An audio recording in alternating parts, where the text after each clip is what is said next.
Bismillahirrahmanirrahim. Alhamdulillahirabbil alamin. Wassalatu wassalamu ala asyrafil anbiya'i wal mursalin sayyidina Muhammadin wa ala alihi wa sahbihi ajma'in. Apa khabar semua? Baik. Okey, sekarang bersama-sama live bersama-sama saya dan kita ada panel yang sangat istimewa pada malam ini. Dan tajuk pada malam ini ialah apa istimewanya Islam? Jadi pada malam ini kita sangat beruntung sebab bersama-sama dengan kita seorang panel yang bernama Johan bin Abdullah. Nama asalnya ialah John Salvaraj. Beliau merupakan seorang yang sudah memeluk Islam selama 9 tahun. Sebelum saya cerita dengan lebih panjang, kita perlu bak kata pepatah, tak kenal maka tak cinta. Jadi kita kenal dahulu biodata dan biografi panel kita. Beliau dah masuk Islam selama 9 tahun dan beliau dahulunya merupakan seorang manager restoran dan pernah menjadi pegawai pengurus dakwah di sebuah NGO. Beliau merupakan pelatih Neuro Linguistic Program NLP dan biasa diturunkan ramah oleh ikim.fm. Beliau juga merupakan kaunselor kepada para mualaf yang baru memeluk Islam. Dan beliau kini merupakan pemilik kepada syarikat Johan Bro Training and Consultancy di Sungai Buloh, di mana syarikat beliau banyak mengendalikan kursus-kursus untuk perbandingan agama dan kursus-kursus untuk para mualaf, bagaimana mengendalikan mualaf dan juga menyediakan perkhidmatan catering. Okey. Jadi apa khabar brother Johan? Alhamdulillah. Assalamualaikum warahmatullahi wabarakatuh. Waalaikumsalam. Macam mana raya? Raya kat rumah. Raya kat rumah lah, terpaksa lah. Okey. Sebelum kita pergi lebih panjang, boleh brother Johan ceritakan sedikit tentang latar belakang brother Johan dan boleh brother Johan share sikit tentang budaya masyarakat India. Okey, latar belakang saya maksudnya saya lahir dalam keluarga yang mengamalkan ajaran Kristian. Tapi maksud bila kita cakap Kristian kat sini bukan 100% kita ikut Kristian ni lebih kepada agama saja. Kita punya keturunan masih keturunan India. So kita ada campur sikit lah dengan cara-cara orang India dan cuma bahagian-bahagian menyembah ataupun pergi ke gereja saja ikut cara Kristian lah. Lain semua ikut cara macam cara India ataupun cara Hindu sikit lah. Saya daripada keturunan India yang kita panggil sebagai Tamil, orang-orang Tamil. Tamil. Kalau hari Ahad, Tamil. Biasa kalau hari Ahad kan ada wayang Tamil kan, Diwali. Wayang Tamil dekat Ahad petang kan pukul 2 macam tu kan. Lepas tu kalau kita tengok kalau kat Malaysia sambutan pesta cahaya orang Hindu kita panggil sebagai Deepawali, betul tak? Deepawali tu ialah perkataan Tamil lah. Kalau orang Hindi ataupun orang Bollywood dia panggil Diwali, betul tak? Kenapa dekat Malaysia kita panggil Deepawali? Sebab majoriti lebih kurang 80% orang-orang India di Malaysia ialah keturunan Tamil yang bercakap bahasa Tamil. So saya dapat keturunan Tamil jugalah. Selain daripada tu bapa saya seorang Kristian, mak saya seorang Hindu. So bila dia nak kahwin dengan bapa saya, dia masuk agama Kristian lah. Bak kata orang bila cinta itu sudah melekat dari kucing rasa coklat, betul tak? Ini lebih kurang dia punya background lah. Selain daripada itu, boleh tanya soalan lah, apa-apa lagi? Okey, maksudnya brother daripada kecil beragama Kristian. Jadi tadi brother kata brother beragama Kristian sebelum ni. Kristian apa tu? Dan boleh brother bandingkan sedikit tentang Kristian ni. Okey. Bila kita cakap pasal Kristian, first of all sejarah sedikitlah pasal Kristian. Kristian ni ada kata 3 pecahan orang katalah. 3 pecahan yang utama. Kita nak cakap perkataan lain takut tersinggung pula. Kita cakap ada 3 pecahan yang utama lah. Yang pecahan paling besar ialah Roman Catholic ataupun yang saya anutilah pecahan tu Roman Catholic, yang itu dia punya ketua paling besar berada dekat Rome yang kita panggil sebagai Pope Itali. negara terkecil di dunia kan. Dia ada pakai kopiah yang kecil. Itu ketua bagi Roman Catholic. Dan kalau kita ikutkan lebih kurang 2.2 bilion pengikut seluruh dunia berketurunan agama Kristian. Okey, agama Kristian beragama Kristian, sorry. So dalam 2.2 bilion ke 2.3 bilion tu 1.7 hingga 1.8 bilion adalah penganut agama Kristian Roman Catholic. Maksudnya majoriti lah. Lebih itu adalah kepada Protestan dan juga Eastern Orthodox lah. Protestan ni ialah yang tak setuju dengan Roman Catholic dipanggil sebagai Protestan. Cara dia ada lebih kurang lain sikit.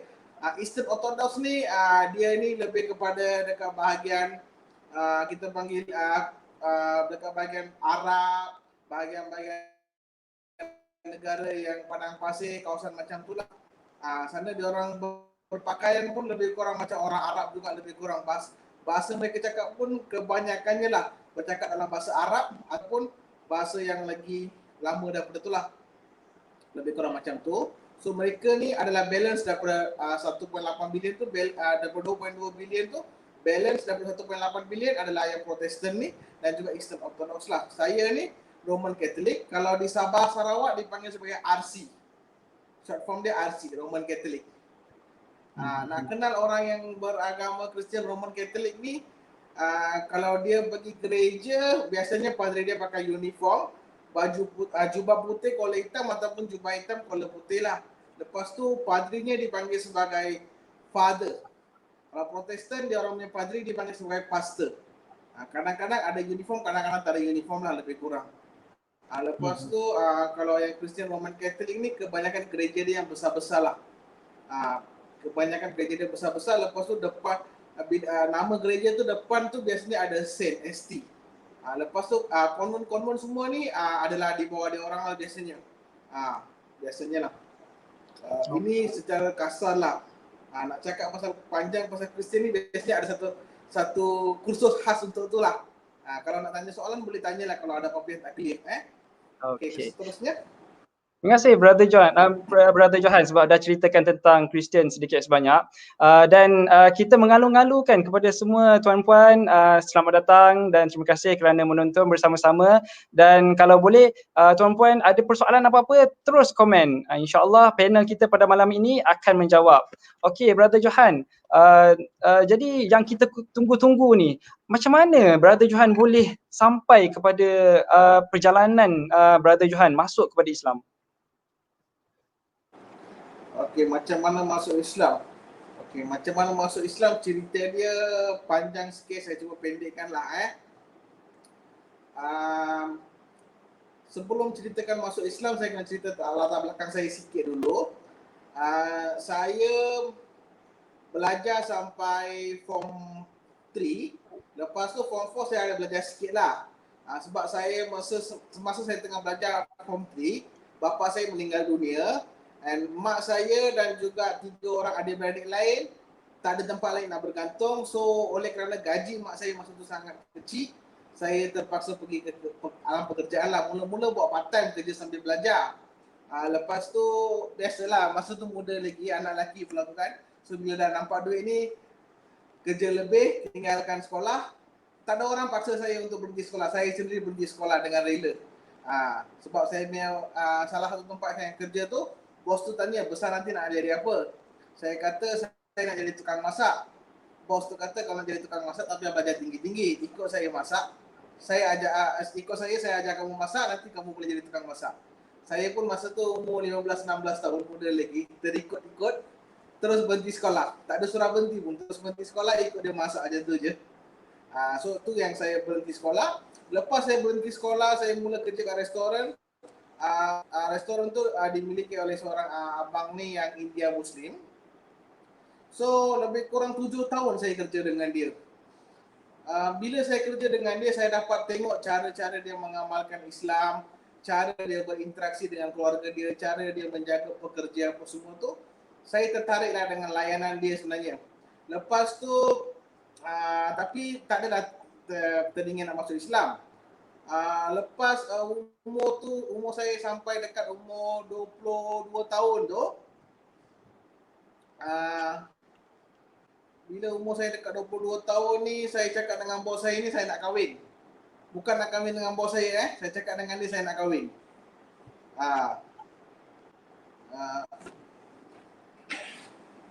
Saya cakap dengan saya nak kahwin, bos saya kata kalau nak kahwin saya cadangkan kamu kahwin dengan perempuan Islam. Saya bila dengar cadangan dia, saya setuju dengan cadangan dia. Kenapa? Sebab saya dah biasa dengan tengok dengan perempuan yang bukan Islam dengan Islam. Bila saya bandingkan kedua-dua ni, saya suka cara pakaian, cara mereka melayan orang, cara mereka bercakap. Orang Islam ni lah, perempuan Islam ni saya suka. Saya kata, okey, apa salahnya kan? Okey lah, saya nak kahwin perempuan Islam. Saya cakap dengan bos saya lah, okey. Bos saya kata kalau nak kahwin dengan perempuan Islam, kamu kena masuk Islam dulu. Saya cakap, okey lah, jom kita masuk Islam sekarang juga. Bos saya kata nak masuk Islam sekarang tak boleh. Sebab sekarang ni pukul 3 pagi, pejabat agama tak buka. So kita tunggu besok, pergi ke pejabat agama, daftar masuk Islam lah. 9 hari bulan 20, 2012 lah. So tarikh saya masuk Islam lah, kali pertama sebenarnya. Kenapa ada kali pertama? Sebab nanti ada kali kedua. Kali pertama saya masuk Islam tahun 2012. Lepas saya masuk Islam, macam biasalah kan, masuk Islam orang happy, salam-salam, ambil gambar semua kan. Tapi sejurus selepas proses pendaftaran semua selesai, semuanya kembali kepada biasa. Cara hidup jadi cara biasa. Pertama, 6 bulan yang pertama saya memang tak mengamalkan Islam. Sebab saya tak tahu macam mana nak amalkan. Dan saya pun tak ada orang datang cakap dengan saya lepas masuk Islam kena tukar apa semua ni. Sebab mula-mula sebelum masuk Islam kan, walaupun saya masuk Islam tiba-tiba, sebelum masuk Islam yang 24 jam tu, yang malam tu sampai ke pagi, terfikir juga. Kalau masuk Islam, saya tengok dia orang kena solat 5 waktu, dia orang kena puasa, dia orang kena tukar cara pakaian, dia orang tak boleh minum arak ke apa-apa semua tak boleh. Boleh ke tak boleh ni kan? Tapi masa tu tak apalah, try dulu kan. Tapi lepas masuk Islam, saya punya cara hidup tak berubah langsung. 6 bulan yang pertama tu. Tak ada perubahan. Cuma ada sedikit masalah daripada keluarga lah. Iaitu bila mak saya tahu saya masuk Islam, dia tak nak cakap dengan saya. Saya dari kecil membesar dengan mak saya, dengan adik-beradik. Bapa saya ni dulu tinggalkan kita, lepas tu datang balik. Lepas tu, lepas 4 tahun kita orang bersama dengan bapa, dia pun meninggal dunia. So, tak sayang sangatlah dengan bapa, cuma kenal dia, pernah hidup sekali lah kan. Tu mak yang penting lah kan. Tapi bila mak saya tahu saya masuk Islam, dia tak nak cakap dengan saya terus. Dia tak nak peduli dengan saya langsung. So rasa sakit hati lah. Tapi teruskan je lah sebab dah masuk kan. Saudara mara dah tak layan lagi. Dah kawan-kawan semua tinggalkan. Tapi tak ada masalah. Saya biarkan saja. So, masa tu saya dah buka kedai saya sendiri. Saya buat bisnes. Saya balik rumah macam biasalah kan. Cuma tak ada orang cakap dengan saya dekat rumah lah. Dia orang ni walaupun tak cakap dengan saya, mak saya tak halau saya keluar dari rumah lah. Sebab apa dia tak halau saya keluar dari rumah? Sebab sewa rumah saya yang bayar. Nanti kalau dia halau susah. Kan?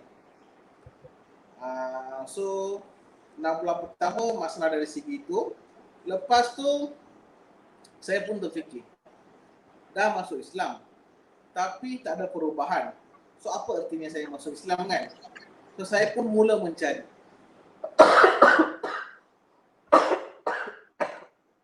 Maaf ya. Saya pun mula mencari macam mana ni. So mula-mula pergi ke tempat yang saya masuk Islam.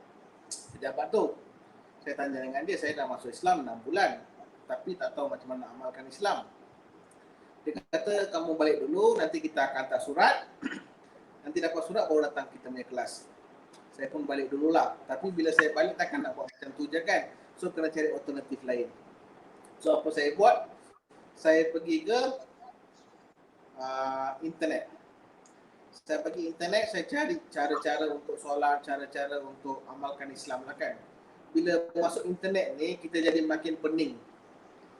Kalau macam brother Syami ni daripada kecil memang orang kata apa, lahir dalam Islam, dari kecil dah belajar Islam kan.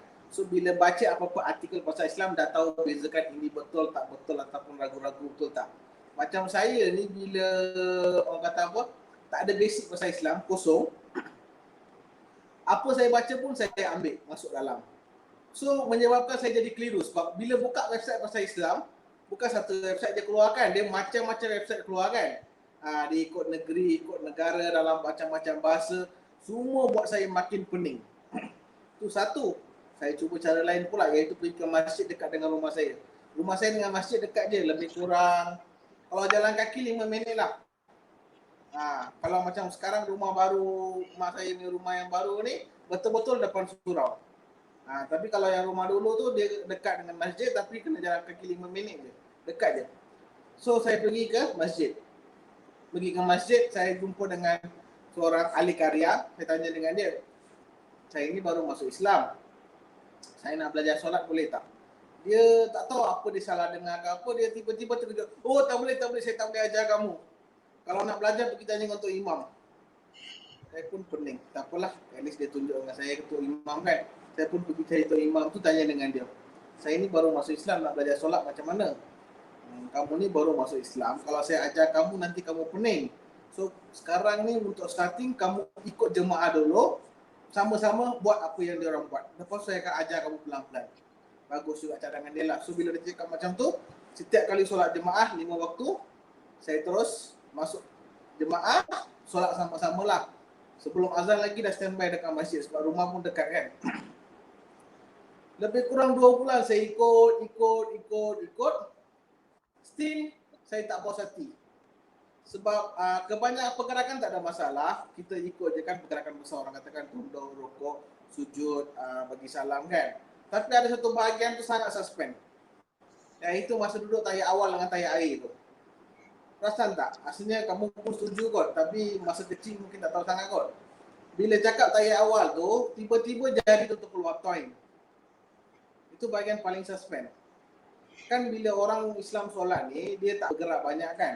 So bila time sujud tahiyatul awal dengan tahiyat akhir tu, saya kena standby, saya kena tengok kiri kanan, saya kena tengok diorang nak keluarkan jari ke belum. Dah, belum. Kena fokus. So, bila diorang keluarkan jari, saya pun cepat-cepat keluarkan ikut timing dengan diorang. Saya tak tahu macam mana diorang kira. Kadang-kadang buat kira-kira 1, 2, 3 tak jalan. Kadang-kadang kita baca sesuatu pun tak jalan. Dia macam semua orang timing lain-lain. Kita ikut mana yang kita dapat lah kan.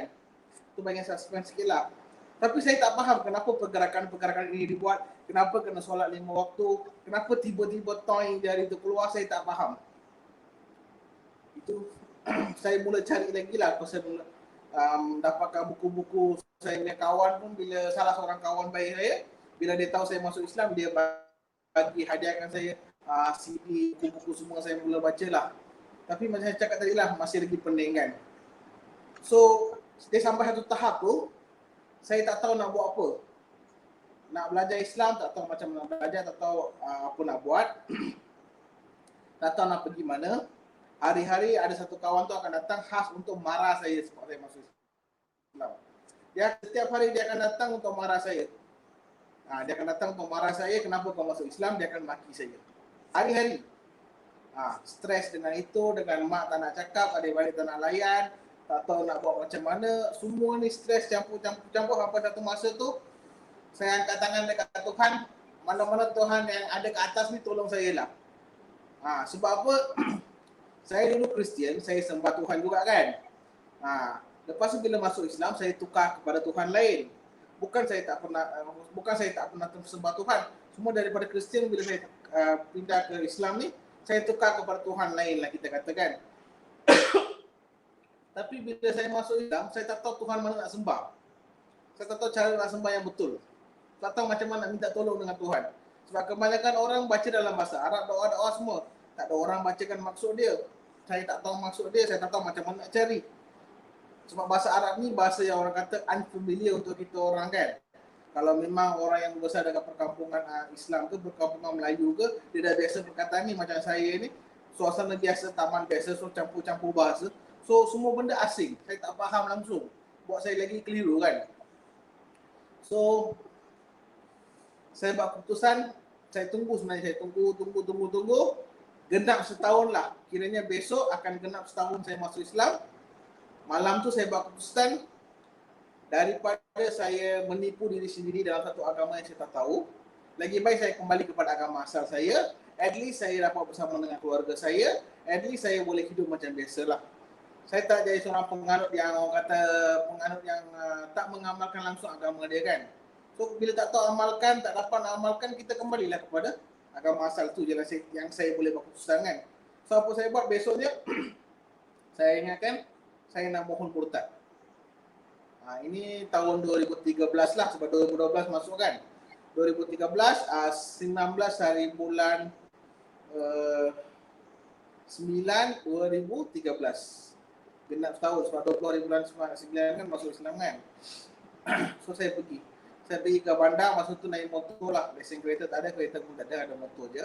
So naik motor pergi ke bandar, cari mana nak keluar Islam. So bila cari saya jumpa satu bangunan ada banyak tulisan bahasa Arab. Setahu saya yang kefahaman kita orang ni, kalau ada tulisan bahasa Arab ni memang ada kena mengena dengan Islam lah kan. So apa saya buat? Saya pun masuk ke dalam, jumpa pegawai kat dalam sana tu, saya tanyalah, puan, saya nak keluar Islam, macam mana ya? Puan tu jawablah, oh maaf deh, ini Baitul Mal. Kalau nak keluar Islam kena pergi ke pejabat mufti. Pejabat mufti kat mana? Dia kata kat belakang tu. Okay, saya pun daripada sana pergi ke pejabat mufti. So kemudian saya pergi ke pejabat mufti, jumpa pegawai, tanya dengan dia, saya nak keluar Islam macam mana?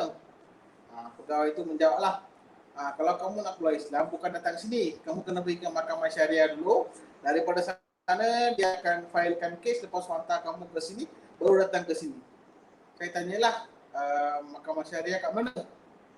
Dia pun jawablah dekat sana-sana. Masa tu mahkamah syariah baru pindah ke tempat baru. Kawasan dia lebih kurang 10 km daripada pejabat mufti lah. Lebih 10 km. Saya pun bawa motor pergi ke mahkamah syariah. Sampai ke mahkamah syariah, saya bagi tahu perkara yang sama. Dia kata, kamu masuk dalam, isi borang, lepas tu bayar dalam RM20 lebih lah. Bayar kat kaunter, lepas tu tunggu. Saya pun isi borang, bayar, serahkan borang. Saya tanya dengan dia orang lah, macam mana, bila? Dia kata, kamu balik, kamu tunggu surat lah. Saya pun balik, lebih kurang 2 bulan lah. Lebih kurang 2 bulan saya tunggu. Masa 2 bulan ni adalah masa yang sangat-sangat orang kata apa, susah untuk saya. Susah sebab apa? Susah sebab tak ada kepercayaan. Yalah, sebelum ni agama Kristian, ada Tuhan nak sembah. Lepas tu masuk Islam, at least ada Tuhan nak sembah. Bila dah mohon murtad ni, saya ini agama apa, ikut Tuhan mana saya pun tak tahu. Hari-hari kita ada masalah, nak minta tolong dengan Tuhan. Nak minta tolong dengan Tuhan mana satu? Tak tahu, lagi jadi pening. 2 bulan ni memang antara time yang paling susah dan pening lah sebenarnya. Lepas 2 bulan, sampailah surat, Alhamdulillah. Tapi bukan sampai 1 surat. Sampainya 2 surat. Boleh dengar clear Dengar. Yang sampainya 2 surat. 1 surat daripada mahkamah syariah yang saya minta murtad tu kan. 1 lagi daripada pejabat agama. Kan ingat lagi tak awal-awal tadi saya cakap saya pergi ke pejabat agama untuk minta untuk dapatkan kelas kan. Sampai surat tu juga. 2 surat sampai pada masa yang sama. So saya terpaksa buat pilihan lah. Nak pergi mohon murtad ke ataupun nak apa? Nak pergi belajar Islam. Saya pun ingat tak apalah, saya istiqamah dengan keputusan saya. Saya pun teruskan dengan pergi mohon murtad lah. So surat tu datang, saya pun pergi ke kaunseling lah. Bila saya pergi kaunseling, salah seorang kaunselor saya ialah Brother Lim Yusun. Brother Lim Yusun dan 2 orang lagi saya tak berapa ingat. Mereka 3 orang ni adalah kaunselor saya dalam kes murtad. Masa saya pergi ke kaunseling tu, dengan saya ada lagi 9 orang lagi yang mohon murtad. Total kami ada 10 orang, 9 India, 1 Cina. 10 orang yang mohon murtad. Saya rasa happy lah sebab saya dapat pergi ke kaunseling tu. Sebab apa? Lebih kurang dekat 6 bulan saya cari nak belajar Islam. Kebanyakan jawapannya saya dapat dekat kaunseling murtad ni. Bayangkan susah payah cari pergi sana pergi sini apa semua kan, tapi tak tahu mana satu maklumat yang betul, mana satu yang boleh percaya, mana yang boleh kita amalkan ke apa kan. Tapi bila pergi ke kaunseling ni, yang bercakap ni pakar-pakar dalam agama Islam. So bila mereka cakap, mereka ajar, mereka betulkan kita punya kesalahan apa semua tu, saya rasa happy dah. Tapi pernah dengar pepatah tak? Bersatu kita teguh, bercerai kita roboh. Ingat lagi, dengan saya ada lagi 9 orang yang mohon murtad kan. So bila kami tengah dengar apa yang penceramah tengah cakap bro, kawan-kawan yang lain, sebab kita semua kan fikiran sama kan, so kita jadi kawan dengan cepat. So kawan-kawan lain bila dia tengok kita fokus dengan apa yang penceramah cakap, dia akan kacau kita. Dia takut kita akan tertarik lah. Tu betul lah, sebab masing-masing bila kita, orang kata kita semua common enemy kita ialah penceramah tu dengan jabatan agama lah kan, sebab kita mohon murtad. So dia akan kacau saya. So saya pun dengar sikit, layan dia sikit, dengar sikit, dapatlah sedikit ilmu lah. Selepas selesai 3 kaunseling, Brother Lim Joyson, Brother Lim, dia buat satu perkara yang penceramah lain tak buat. Apa dia? Dia panggil seorang-seorang yang mohon murtad. Dia tanya, apa masalah kamu, macam mana saya boleh tolong, ceritakan sikit. Asalnya saya nak cakap, tolonglah bagi saya keluar Islam, cukuplah, saya tak nak lain kan. Tapi bila sampai turn saya jumpa dengan Brother Lim. Sekejap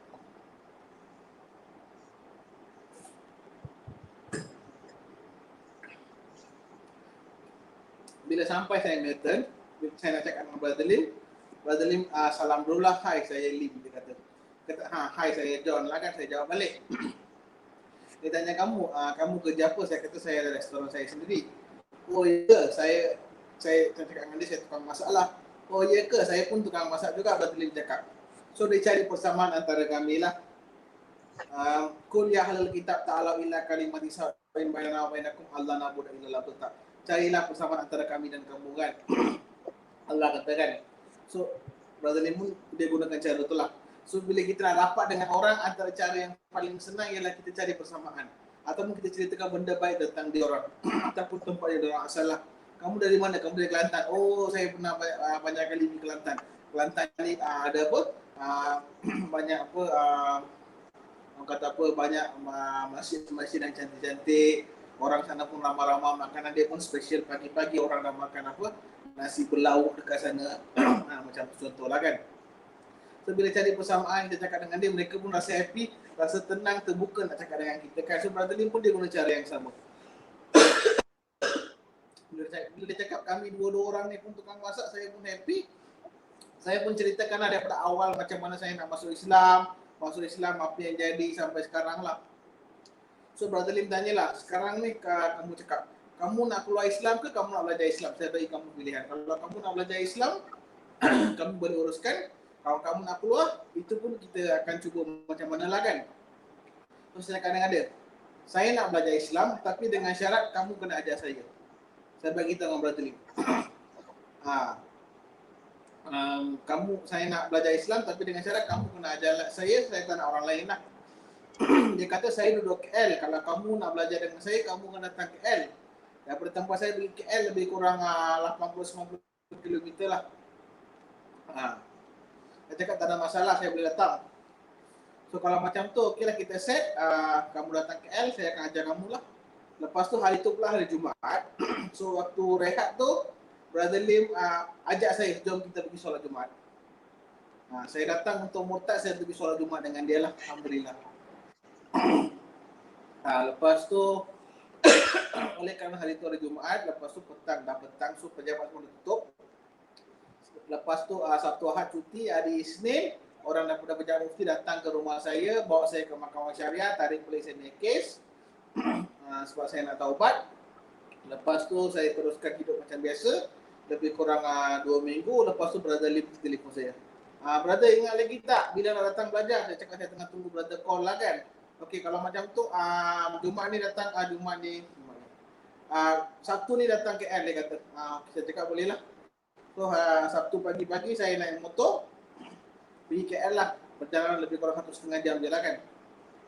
So bila saya pergi ke KL, lepas tu pergi jumpa dengan dia, dia pun ajar saya basic pasal Islam sikit, ceritakan tentang agama Kristian. Lepas saya jumpa dengan dia dekat office dia, dekat IDT tu kan. Lepas jumpa dengan dia, cakap dengan dia dekat 2 jam lebih, dah settle kita punya sesi, saya keluar ke ruang tamu.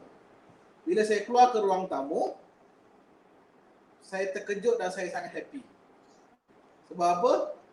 IDT ni kalau masuk ruang tamu hall dia ni penuh dengan buku. Lebih kurang macam bilik saya ni lah. Ini baru sikit lah, ada lagi separuh lagi buku ada kat luar, tak sempat nak susun ke dalam lagi. Ini separuh yang ada lah. Saya ni daripada kecil, orang kata apa, daripada saya darjah 5, sebelum saya darjah 5 saya tak pernah jumpa library lagi. Saya first time jumpa library masa saya masuk darjah 5. Masa tu baru kami semua dibenarkan masuk ke perpustakaan. Sebelum tu kan budak kecil lagi, tak bagi masuk. So sejak saya masuk ke library pada darjah 5 tu, saya sangat tertarik dengan buku. Saya sangat suka, saya menjadi sangat, orang kata apa, ketagih baca buku. Sampaikan bila saya form 1, saya dapat anugerah sebagai tokoh buku sekolah, pembaca buku terbanyak di sekolah, anugerah Nilam, biasalah kan. Sebab memang hari-hari saya akan stay back. Lepas habis kelas saya akan masuk library pukul 4-5 baru balik. Macam tu hari-hari. Dia macam jadi rumah kedua saya sebenarnya. Waktu rehat pun memang masuk library lah macam tu kan. So lepas tu bila saya berhenti sekolah, dekat kedai saya ni hari-hari saya belilah dalam 2-3 surah khabar lah. Biasanya surah khabar bahasa Melayu 2, bahasa Inggeris 1, lepas tu bahasa Tamil 1 lah, sebab nak bagi semua customer, lepas tu saya pun boleh baca semua lah kan, macam tu. So selepas lama tertinggal, orang kata meninggalkan buku, bila jumpa Brother Lim masuk IDT ni, saya dapat kembali kepada orang kata apa, cinta lama saya lah, baca buku balik. Semua buku-buku tu kalau dalam bahasa Arab saya memang susah nak baca lah kan. Tapi kebanyakan buku-buku kat sana yang depan mata saya yang saya nampak, kebanyakannya bahasa Inggeris dengan bahasa Melayu. So saya pun buka satu-satu baca, memang saya tertarik. Itu antara satu perkara penting yang menarik saya datang ke IDT, dan kemudian saya stay ke IDT lah orang kata. So lepas tu seminggu sekali, seminggu 2 kali, seminggu sekali saya akan ulang alik daripada Seremban KL untuk kata ulang alik daripada rumah saya ni untuk datang ke IDT untuk belajar lah. Sebab Sabtu Ahad kadang-kadang ada kursus, hari-hari lain pun ada kelas. So setiap kali saya datang, saya akan stay 1 hari macam tu lah. So bila saya mula-mula datang seminggu sekali tak ada masalah lah kan. Bila datang seminggu 2 kali okey lagi. Bila datang seminggu 3 kali ada masalah satu lagi yang timbul. Saya masih ada restoran saya lagi. So bila saya datang seminggu 3 kali, restoran saya tak ada orang jaga, customer mula bising. So saya terpaksa buat pilihan. Saya jumpa dengan Brother Lim, kata dengan dia, masa tu masih lagi satu restoran lah di kawasan perindustrian. So saya datang jumpa dengan Brother Lim, saya cakap dengan dia, saya nak belajar, tapi saya tak tahu macam mana saya nak tinggalkan bisnes ni, sebab bisnes ni pun dah bagus, banyak orang harap dengan saya, sebab saya jual tak adalah mahal sangat, orang kata apa macam kedai, macam restoran konsep warung. So memang harga makanan semua murah-murah lah. Nasi ayam sayur RM3 je. Ayam goreng RM1 je. Kamu makan lah berapa banyak pun satu katut ayam RM1 je. Memang special sebab kilang ayam memang dekat dengan saya punya kedai. Saya beli dengan kilang direct, dapat harga murah lah kan. Dapat harga murah, kita jual murah kan. So customer ke kilang-kilang gaji tak tinggi, dia orang datang makan ke kedai saya lah. So, bila selalu tutup, customer bising lah, mana dia orang nak makan kan. So saya boleh cakap dengan Brother Lim. Brother Lim kata, kalau sekarang ni kamu masih muda, masa tu saya 2014, umur 24 tahun. Dia kata sekarang kamu masih muda, kamu fokus kepada belajar dulu, nanti kita akan buat bisnes ke apa ke sama-sama ke, kita akan boleh start balik lah, tak ada masalah. Sekarang ni fokus satu benda dulu, dia kata. Saya pun setuju, so saya panggil saya punya bos lama, saya serahkan balik ke kedai kepada dia, saya jual kepada dia untuk dia uruskan. Dan saya pun pindah ke Kuala Lumpur lah. Saya pindah Kuala Lumpur ni pun orang kata apa, saya tak adalah sewa bilik ke apa ke, sewa rumah ke, tak ada. Sebab bila saya datang daripada rumah saya tu, saya bawa pakaian saya je dengan barang-barang keperluan, terus duduk dekat office dekat IDT. Lebih kurang 3 tahun lah, 2 ke 3 tahun saya sebenarnya tidur dekat office di IDT lah. Saya suka sebenarnya duduk sana sebab apa? Sana ada banyak buku, hari-hari ada kelas, hujung minggu pun ada kursus, lepas tu ada internet, wifi, tempat mandi ada, tempat tidur ada, semua komplit. Apa lagi kita perlukan? Kalau orang nak belajar, apa lagi kamu perlukan? Semua komplit kat sana. So 2-3 tahun saya duduk kat sana memang sangat happy lah.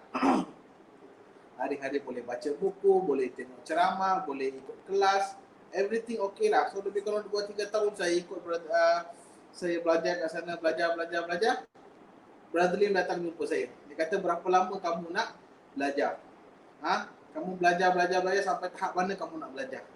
Saya cakap tak tahulah sebab ilmu tak pernah habis, saya tak tahu. So saya akan belajar semampu saya lah, saya cakap dengan dia.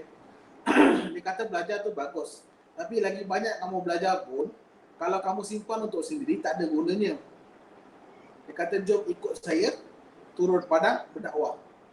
So itu titik permulaan saya mula turun padang, berceramah, buat kursus, berkongsi pengalaman bersama-sama dengan dia lah. Salah satu benefit ataupun kebaikan bila saya ikut dia, bila saya turun padang ni ialah bila kita belajar kita simpan, macam orang kata apa, besi lah, berkarat lah, lama-lama simpan kan. Tapi bila kita mula mengajar, menyampaikan ataupun berkongsi dengan orang, bila kita cakap dengan orang, tak semestinya semua yang kita cakap orang akan terima, betul tak? Orang akan soal balik, orang akan balas balik, tanya macam ni, counter kan. So bila dia counter balik, kita boleh jawab soalan dia tak? Kalau kita boleh jawab balik soalan dia, maksudnya kita faham kita punya subjek. Kalau kita tak boleh jawab, maksudnya kita masih lagi perlu belajar. So kita akan balik, buat tahu, tak kan? Kita akan balik, kaji balik, dapatkan jawapan supaya kita boleh jawab ataupun kita boleh gunakan next time. So secara tak langsung bila kita mengajar, pada yang masa sama juga kita belajar. Itu yang saya sukalah bila turun berdakwah ni. Dia tu in one. Dan Nabi pun pernah katakan hadis yang paling famous lah, orang katakan balighu anni walau ayat, sampaikanlah walau satu ayat kan. Kenapa Nabi cakap macam tu? Satu ayat nak boleh cakap apa? Sebab Nabi tak nak kita ni orang-orang Islam ataupun orang Muslim ni, dia tak nak kita ni menggunakan orang kata apa, pakai alasan saya ni orang tak pandai, saya tak tahu apa-apa, saya tak boleh nak sampaikan. Majoriti semua yang Muslim, bukan semua lah, majoriti semua Muslim at least paling kurang pun tahu 7 ayat, iaitu Al-Fatihah kan. Itu dah cukup syarat ataupun lebih daripada syarat sepatutnya untuk menyampaikan Islam, menyampaikan dakwah, menyampaikan apa itu ajaran ataupun cara-cara Islam kan. Tak ada masalah. So kita tak ada, orang kata apa, kita tak ada alasan untuk tidak berdakwah. Itu sajalah mungkin apa antara yang hikmahnya ataupun orang kata maksud tersirat daripada apa yang Nabi katalah kan. So itu yang Brother Lim pun kata, saya pun mulalah mengajar dengan dia. Saya rasa saya dah jawab lebih daripada soalan kot. Ada soalan lain? Okay, so terima kasih banyak Brother John. So maksudnya betapa beratnya dugaan dan cabaran yang Brother John alami ni sampai terpaksa murtad. Sebab bila pada awalnya Brother John 7 tahun pertama tu kenal orang-orang Melayu, semua mereka adalah orang yang baik. Tapi bila Brother John masuk Islam, tak ada orang nak bantu Brother John. Bila tanya-tanya sampai ada orang marah Brother Johan, dan ada juga orang yang tak tahu macam mana nak ajar. Jadi Brother Johan sendiri jadi terkapai-kapai. Dan keadaan yang Brother Johan alami ni tuan-puan, bukan sahaja Brother Johan sahaja yang alami pada awal dia masuk Islam. Dialami oleh ramai mualaf-mualaf. Jadi tanpa bantuan orang-orang Islam, saudara mara kita yang lain, maka akan muncullah banyak lagi para murtad. Jadi orang-orang murtad ni bukan salah dia, tapi sebenarnya salah masyarakat Islam sendiri dekat Malaysia ni yang tidak peka dan tidak memahami. Jadi banyak mualaf ni cabaran dia, di antaranya dia terpaksa hidup cara baru, dan dia terpaksa meninggalkan arak, meninggalkan makan makanan yang haram, dan dia terpaksa tukar cara pakaian. Jadi banyak perkara yang orang mualaf ni, orang yang baru masuk Islam ni, dia akan perlu menyesuaikan diri. Jadi Brother Johan, jadi apakah tips yang Brother Johan boleh bagi untuk dakwah kepada masyarakat India? Nak dakwah dengan masyarakat India. So kita nak ceritakan dari perspektif orang Islam ke atau macam mana? Kalau daripada perspektif orang Islam, kebanyakan yang Muslim ialah orang Melayu, betul tak? So yang saya nak ceritakan daripada isu semasa ataupun keadaan semasa sekarang lah. Nak dakwah dengan bukan Islam ataupun nak dakwah dengan masyarakat India ni, first of all kamu kena faham, masyarakat India dekat Malaysia adalah minoriti. Okay? Mereka adalah minoriti ataupun kaum yang antara orang yang kata bilangannya tak banyak lah berbanding dengan orang Melayu, orang asli ataupun orang apa lagi, ataupun Cina sendiri pun lah, Cina 40%. Kalau India lebih kurang 10% saja kan. So pertama, mereka adalah minoriti. Bila mereka menjadi minoriti, mereka ni kadang-kadang mudah tersinggung. So nak jaga bahasa sikit, nombor satu lah. Nombor dua, cuba elakkan racism ataupun perkauman. Apa-apa perkataan ataupun perbuatan yang boleh menjurus kepada isu perkauman ni tolong elakkanlah. Kita sama-sama rakyat Malaysia, kita sama-sama duduk di sini. Okey? Bila nak fokus kepada agama, yang lain semua diketepikan dulu. Kamu punya fokus apa? Kamu nak berdakwah, dapatkan doakan Allah bagi dia hidayah, sama-sama boleh masuk syurga, ataupun kamu nak buktikan kaum saya lagi bagus ke kaum kamu lagi bagus. Betul tak? Dan sekarang ni tak tahulah sekarang mungkin dah kurang, tapi cuma sebelum ni saya tengok banyak isu perkauman di Malaysia ni. Okey, saya tak nak cakap mana-mana ke apa, tapi kita yang nak berdakwah, kita yang terlibat dalam menyampaikan mesej ni, elakkan daripada isu perkauman, elakkan terlibat ataupun memberi komen pun jangan. Sebab kadang-kadang ada orang ni cuba nak betulkan kesalahan, tapi bila dia nak betulkan orang lain punya kesalahan, orang tu bila counter balik, kesabaran dia hilang, dia jadi lagi teruk daripada orang tu. Kan? Dia jadi isu lain pula kan nanti. So kalau boleh jangan terlibat dalam apa-apa isu perkauman, memarahi kaum lain ataupun merendah-rendahkan kaum lain. Okey. Ingat Bilal Al-Rabah adalah seorang orang hitam, orang kulit hitam, kita panggil orang Afrika kan. Bila ada orang marah dia anak orang hitam, Nabi sendiri menjadi sangat marah. Sebab apa? Isu perkauman ni adalah isu jahiliah. Perkara jahiliah yang dibawa sampai sekarang berleluasa. Okey. Nombor dua, bila nak bergaul dengan orang India khususnya, dengan orang India nak jadi kawan dengan dia sangat senang. Kalau kamu ada minat lebih kurang sama dengan dia, cepat boleh jadi kawan. Contohnya apa? Kalau kamu ni bawa motor, kamu pergi bengkel, repair motor, jumpa orang India kat sana, kamu just cakap dengan dia, kenapa dengan motor tu, apa masalahnya kan? Dari situ dah boleh cakap, dia akan layan kamu dah boleh jadi kawan dah sebenarnya. Kalau dia pergi ATM ambil duit, jangan kacau dia lah, nanti dia ingat ada orang nak rompak dia kan. Ataupun kalau kamu bawa kereta, dia nak repair kereta, kamu pun repair kereta, sementara tunggu boleh berbual dengan dia kan. Kalau kamu bila kamu dengan dia dekat tempat yang sama, buat perkara yang sama tu, nak dapatkan conversation sangat senang sebenarnya. Sebab dia tak nampak kamu macam enemy. Kita bersyukurlah Malaysia ni tak jadi macam Amerika lah kan. Macam Amerika, orang hitam dekat sana, orang kulit hitam dekat sana, sampai sekarang pun walaupun orang dia kata dia demokratik, dia antara yang terbaik, sampai sekarang pun orang kulit hitam kat sana hidup dalam ketakutan. Jumpa polis pun takut, jumpa orang putih pun takut kan. Dekat Malaysia masih lagi aman. So bila kita tegur dia, orang bukan India tegur dia ataupun orang India tegur kita pun kita tak terasa terancam kan. So sebenarnya peluang untuk buat kawan sangat banyak. Sangat-sangat banyak. Pertama, kita cari interest yang sama dengan dia, kita boleh bercakap dengan dia. Ataupun kalau ada anak-anak kita yang sekolah di sekolah kebangsaan, mesti ada kawan yang India ataupun Cina kan. Boleh berkawan dengan dia, bawa dia ke rumah, makan sama-sama, jalan-jalan, something like that. Dari situ boleh buat kawan. Pertama, dalam dakwah, isu yang pertama sekali ialah kita kena membina jambatan. Dia sama dalam apa-apa hubungan yang kita nak mulakan dulu, kita tak boleh terus jadi, orang kata apa, nak jadi suami isteri pun kena ada cinta dulu, ataupun lepas kahwin kena kenal-kenal dulu tak. Betul tak? Dia tak boleh terus kahwin lepas tu dia akan jadi mesra, tak kan? Suami isteri sendiri pun dia kena berkawan dulu, bersefahaman dulu baru boleh orang kata apa, bermesra atau something like that kan. So bila kita awal pun lebih kurang sama juga, macam suami isteri juga orang kata. Apa dia? Jadi kawan dulu, build the base dulu, build the bridge, baru boleh kita mara ke langkah seterusnya. Tak boleh terus kita nak cakap pasal Islam ke, cakap pasal agama dengan dia, tak boleh. Sebab apa? Dia tak kenal kamu. So bila dia tak kenal kamu, dia akan rasa terancam, dia akan rasa tak selesa. Tapi kalau dia dah jadi kawan, kamu sama-sama minat yang minat kamu berdua bersama, dari situ kamu bawa ke depan, tak ada masalah.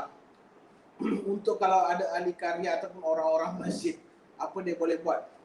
Pastikan dekat kawasan karya kamu ni ada berapa rumah orang bukan Islam, agama apa yang ada, orang kata apa, keturunan apa, kamu cek, dapatkan list. Lepas tu pastikan kebajikan mereka pun, orang kata apa, kamu tak payah jaga sangat kebajikan mereka, cuma dapat tahulah tentang kebajikan mereka macam mana. Kalau ada kematian dekat keluarga orang bukan Muslim di sekeliling, tak payah bagi banyak, bagi 50-100 daripada tabung masjid, tak ada masalah kan. 50-100 daripada tabung masjid, wakil karya 4-5 orang, pergi tengok dia, bagi sumbangan 50-100, cukup dah. Itu dah boleh build the base. Mungkin yang meninggal tu bapa ataupun atuk mereka kan, ada orang Islam datang jenguk, sampai mati mereka takkan lupa. Dari situ dapat ada peluang untuk berkawan lagi, betul tak? Itu salah satunya lah, bila ada kematian ataupun apa lagi, bila minat yang sama. Sebenarnya isu ni pun banyak jugalah. Abang apa Encik Syami nak tanya lagi ke apa-apa? Okey,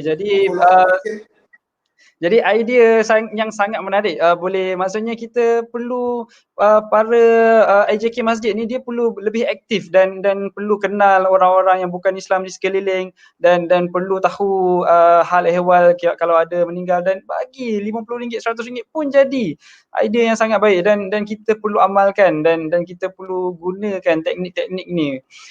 Jadi bagi tuan-puan kalau ada soalan boleh masukkan dalam komen. Dan Brother Johan, ada ceritakan yang ibu Brother Johan sampai tak nak bercakap dengan Brother Johan lepas Brother Johan masuk Islam. Jadi macam mana Brother Johan atasi cabarannya macam ni? Okay, salah satu isunya bila saya masuk Islam, mula-mula dia tak nak cakap sebab dia nak tunjukkan protes dia lah kan.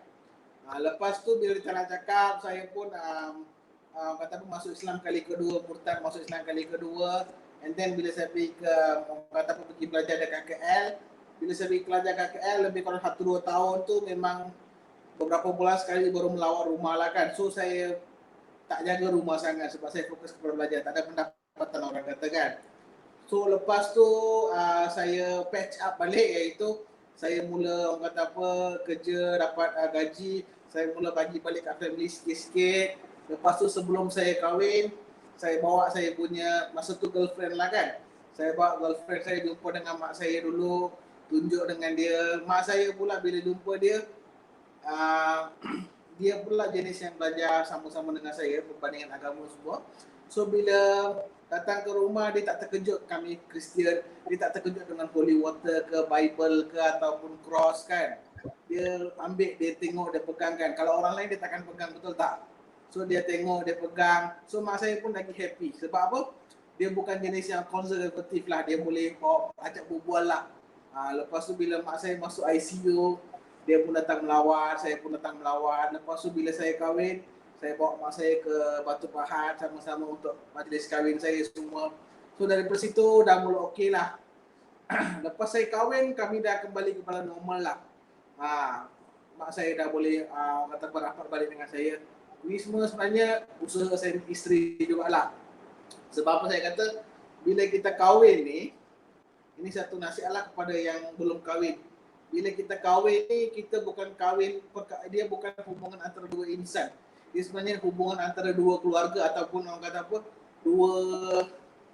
mungkin hubungan antara dua keturunan yang lain-lain, daerah yang lain-lain. So bila kita kahwin, sama-sama kita bawa nama baik keluarga kita dan mereka bawa nama baik keluarga mereka. mereka, so kita kena jaga, kita kena iktiraf, kita kena orang kata apa, hormat budaya tu semualah. So wife saya bila dia hormat, dia pun ikut apa yang sepatutnya, jaga sensitivity, mereka pun okey. Sekarang pergi balik rumah, kami balik sama-sama, relax je, tak ada masalah, tak ada protokol sangat orang kata. Setiap kali saya balik rumah, kalau saya boleh saya masak, semua orang akan makan kan. Kadang-kadang mak saya masak, kita orang makan. So orang kata apa, tak ada strict sangat lah sekarang, dah okey, happy. Hari tu mula-mula kahwin, lebih kurang 6 bulan lepas kami kahwin, wife saya demam. Mak saya dapat tahu, hari-hari telefon tanya, okey tak, sihat tak, dah okey tak. Saya demam dulu, dia tak pernah telefon pun. Sampai matang tu sekali lah jadinya hubungannya. Okey tuan Okey. Jadi dari segi Brother Johan, bila Brother Johan masuk Islam, masih ada lagi ahli keluarga yang masih belum Islam. Jadi kalau ahli keluarga yang masih belum Islam ni, dia ada buat apa-apa upacara, kita boleh hadiri ke? Bergantung sebenarnya upacara mana, sebab soalan upacara ni terlalu general. Macam kami di Kristian kita kata dulu kan Kristian kan, kalau untuk agama Kristian kebanyakan upacara hadir boleh, ikut tak boleh lah. Macam contoh tahun lepas saya punya saudara ataupun kita panggil apa, adik saudara saya kahwin dekat church.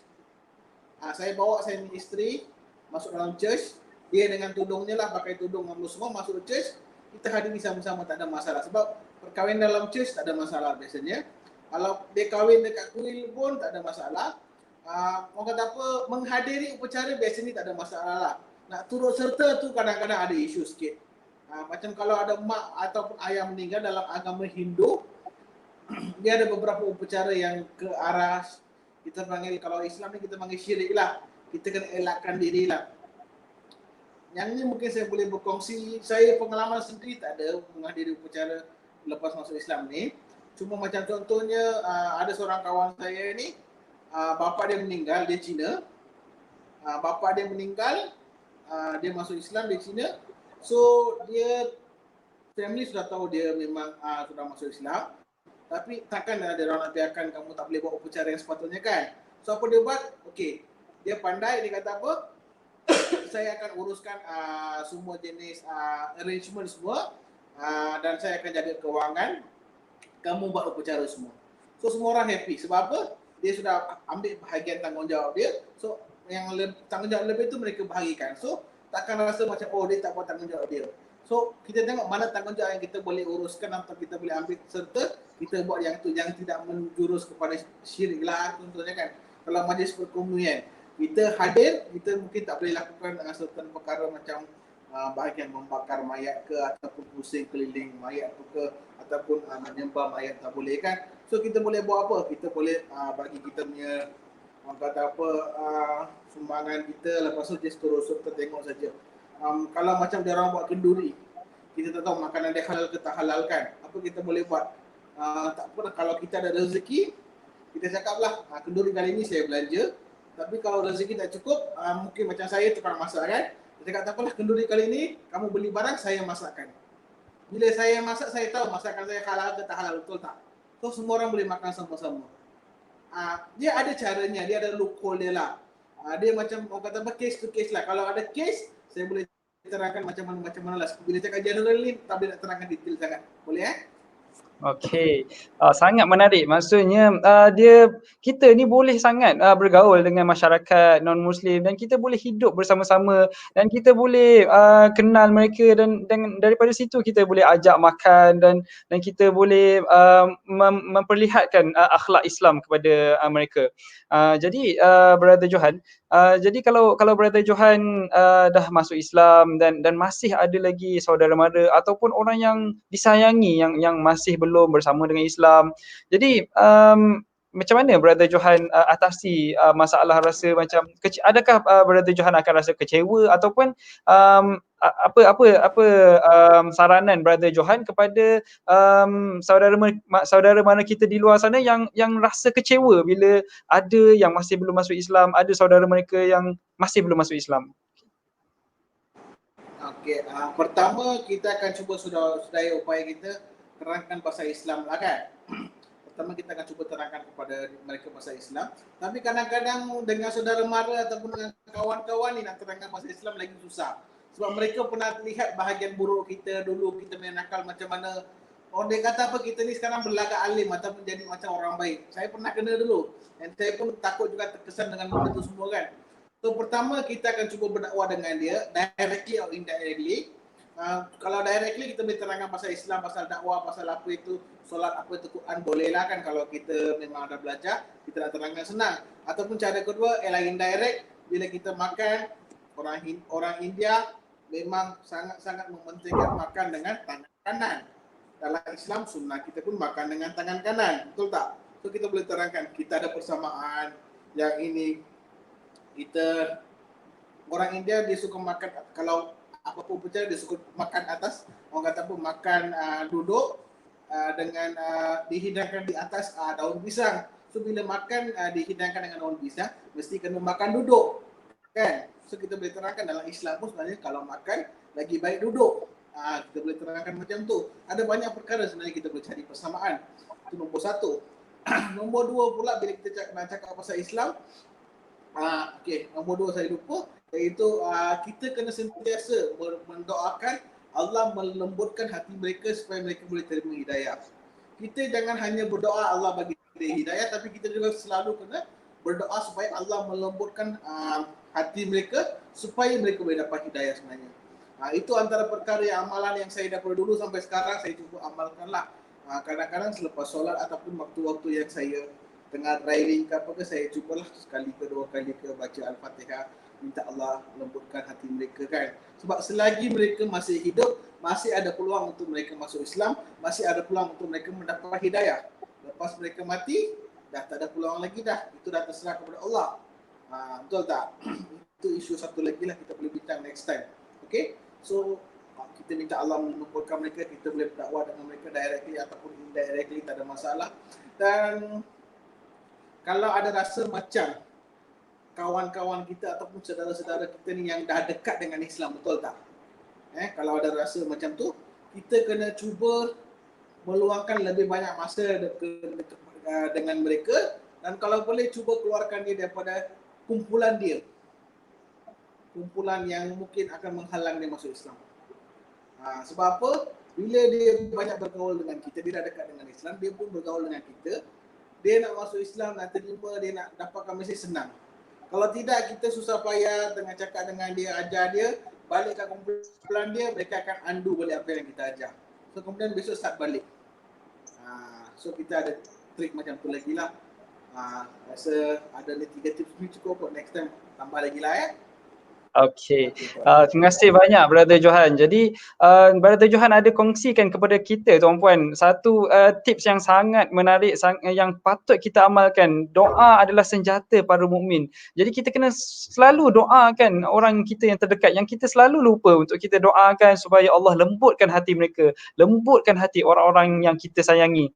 Jadi Brother Johan, untuk kesimpulan yang terakhir Brother Johan, saya bagi 1 minit je. Kesimpulan Okay, pertama terima kasihlah kepada pihak Brother Syami dan juga pihak IDT supaya dapat jemput saya untuk berkongsi lah apa yang pengalaman saya ataupun perjalanan saya lah. Nombor 2 nak cakap jangan putus asa lah. Okay? Allah telah berfirman dalam Quran lebih daripada 300 kali. Okay? Saya tak nak spesifikkan 312 ke 315, cuma lebih daripada 300 kali Allah berfirman dalam Quran, kul, katakanlah, sampaikanlah. Okay? Kalau kita lihat Bible, kalau tak silap saya, ada satu ayat saja yang cakap kamu sampaikan. Tapi kamu tengok orang Kristian, dia gigih nak sampaikan dakwah. Kita lebih daripada 300 kali Allah suruh sampaikan, dan bukan saja Allah suruh sampaikan, Nabi pun suruh sampaikan, tapi kita fail ataupun tak tahu macam mana nak mula ataupun tak tahu macam mana nak sampaikan. Okay? So kalau boleh kita mulakan dengan apa yang ada. Tak semestinya kamu kena jadi pendakwa untuk berdakwah ataupun sampaikan. Kita jadi sebagai seorang Muslim ni pun kita wajib untuk sampaikan dan kita boleh sampaikan sebenarnya. Kita ikut kapasiti kita masing-masing. Okay? Tak semestinya kamu kena Islamkan 1000 orang ke 100 orang ke, tak. Mengislamkan ataupun memberi hidayah adalah kerja Allah. Kita hanya menyampaikan apa yang kita boleh sampaikan, betul tak? So kita ikut lingkungan kita, kapasiti kita masing-masing. Macam kamu kerja, ada ke office, ada non-Muslim, kawan dengan dia, cuba untuk orang kata apa, tunjukkan satu cerminkan satu Islam yang cantik kepada dia, tunjukkan akhlak kamu yang terbaik. Jaga waktu makan, jaga waktu kerja, jangan kata apa curi tulang, lebih kurang macam itulah kan. Tapi cuba tunjukkan kepada dia, jangan terlebih menunjuk pula. Just act natural, but pada masa yang sama terangkan dia pasal Islam. Sikit-sikit apa yang kamu boleh. Orang katakan sikit-sikit lama-lama jadi bukit kan. So kalau kamu dapat build the friendship dengan dia, build the bridge, build the base, kamu orang kata apa, boleh pakai Islam dengan dia, dia dapat mesej, lepas tu dia nak masuk tak nak masuk, itu Allah yang bagi hidayah, betul tak? Tapi kamu mudah sampaikan kepada satu orang. Sama juga kepada jiran-jiran kamu, kamu pergi ke tempat isi minyak, jumpa orang yang bukan Islam, boleh kawan dengan dia, pergi bengkel, pergi mana, you know, macam saya cakap tadi, nak berdakwah, step yang paling utama, pertama, ialah kamu kena build the bridge. Kawan dulu. Kalau dengan semua orang pun kita asyik marah-marah, kita berang, kita orang kata apa jadi perungus, tak ada orang nak kawan dengan kita. Macam mana orang nak dekat dengan kita, nak dengar kita pasal Islam? Tengok muka pun dia orang lari 1 kilometer, betul tak? So pertama, be friendly. Sebab itu satu lagi nasihat yang Nabi selalu katakan, iaitu senyum itu satu sedekah kan. Kalau kamu senyum, kamu bermuka manis dengan semua orang, orang pun datang dengan kita, bila cakap dengan dia, hati pun lega, dia pun happy, nak jadi kawan pun dia pun senang, dari situ boleh berdakwah. Betul tak? Semuanya ada link sebenarnya kan. Tapi kalau kita muka asyik masak, orang datang pun dia susah. Macam awak kata apa, dia cari orang yang hutang dengan dia nak belasah dia macam tu kan. Tak. Cuba untuk senyum, bagi orang kata apa, senyum tu satu sedekah kan. Cuba untuk bersenyum, kata apa, be polite, jaga akhlak. Bila kita ni nama sebagai Muslim, kita tu cuba untuk jadi ambassador untuk Islam. Kita memang ambassador, tapi try to be a good ambassador. Sekarang ni bila cakap pasal orang Islam, banyak negatif yang timbul daripada positif. Walaupun Islam ada banyak benda positif, kamu kena faham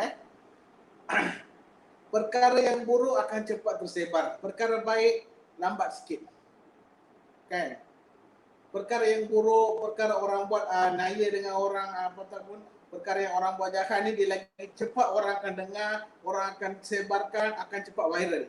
Tapi bila orang buat benda baik, walaupun dia buat benda baik untuk 10,000 orang, dia buat salah dengan satu orang, yang buat salah tu orang nampak, yang buat baik tak nampak kan. So cuba untuk cerminkan akhlak yang terbaik, try to do your best, try to do good, be an ambassador to Muslim. Itulah yang saya boleh ceritakan.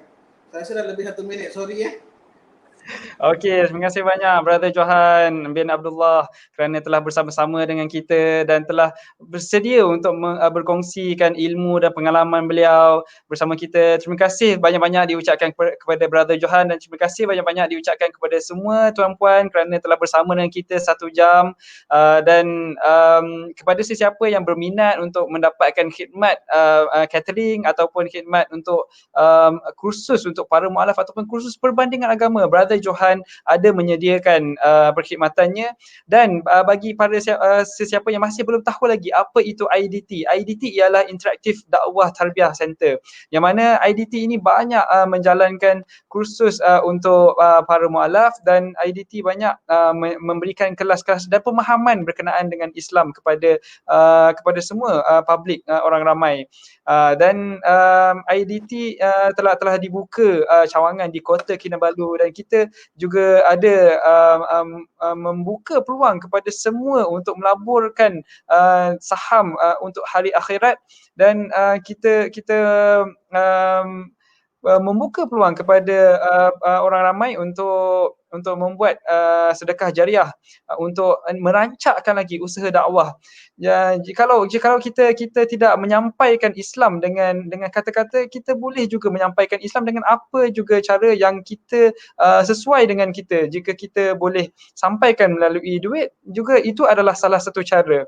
Dan terima kasih kepada semua kerana telah bersama-sama dengan kami.